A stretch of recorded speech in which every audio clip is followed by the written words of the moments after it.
ഓണത്തിന് ലാസ്റ്റ് പരിപാടിയാണ് അടുക്കള ക്ലീനിങ്. ഞങ്ങൾ അടുക്കള കുറേ വർഷങ്ങളായതുകൊണ്ടും പിന്നെ പുകയില്ലാത്ത അടുപ്പാണ്, അതുകൊണ്ട് ഭയങ്കര കരി പിടിച്ചിങ്ങനെ ഇരിക്കും. ഒരു 6 മാസം കൂടുമ്പോൾ ക്ലീൻ ചെയ്താൽ ഈ ഒരു അവസ്ഥയാണ്. പിന്നെ ഓണം ആകുമ്പോൾ എല്ലാ ടിന്നുകളൊക്കെ എടുത്ത് കഴുകി വൃത്തിയാക്കി ഭയങ്കര ഡീപ്പ് ക്ലീനിങ് ആണ്. ഈ ക്ലീൻ ചെയ്യുന്ന സമയത്താണ് അമ്മ പാത്ത് വെച്ചിരിക്കുന്ന പല പൈസ ടിന്നുകളും കണ്ടുപിടിക്കുന്നത്.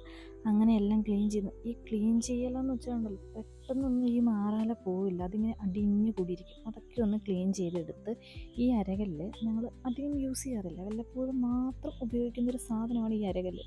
എല്ലാം നമ്മളിപ്പോൾ മിക്സിക്കകത്താണല്ലോ അരയ്ക്കുന്നത്.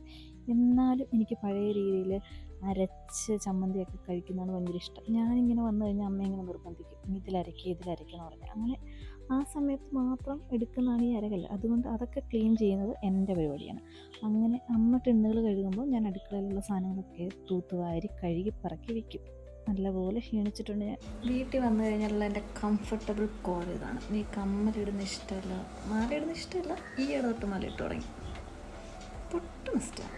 മുടി ഇങ്ങനെ വിട്ട് വയ്ക്കുക, ഇതേപോലെ പഴയ ഏതെങ്കിലും ഒരു ചുരിദാറിട്ടത്. ഒരാശ്വാസം. എല്ലാം കഴിഞ്ഞ് ഉച്ചയൂണും കൂടെ ആയപ്പോഴത്തേക്ക് സെറ്റായി. മുരിങ്ങയിലക്കറിയും നമ്മുടെ രാവിലത്തെ മെഴുക്കുവരട്ടി ഉണ്ടല്ലോ, ആ മെഴുക്കുവരട്ടിയും അച്ചാറും പപ്പടമായിരുന്നു. അതൊക്കെ കഴിച്ചപ്പോഴത്തേക്ക് ഒരാശ്വാസം. കാരണം അത്രയും നല്ല പണി ഉണ്ടായിരുന്നു. അടുക്കള ചെറുതാണെങ്കിലും അത് ക്ലീൻ ചെയ്യാന്ന് വെച്ചാൽ ഭയങ്കര പരിപാടിയാണ്. പിന്നെ എൻ്റെ തലയിലെ താരം മാറുന്നില്ല, അതുകൊണ്ട് ഞാൻ തന്നെ കണ്ടുപിടിച്ച ചില കൂട്ടുകൾ ഉപയോഗിച്ച് എണ്ണ കാച്ചാനുള്ള പരിപാടിയിലാണ്.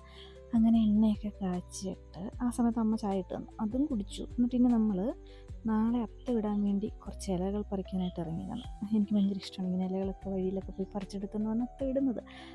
ഈ ഒരു പായൽ പറിക്കാൻ നല്ല രസമാണ്, നാളത്തേക്ക് വാടിപ്പോകുമെന്നറിയില്ല. അങ്ങനെ പായലൊക്കെ പറിച്ചു.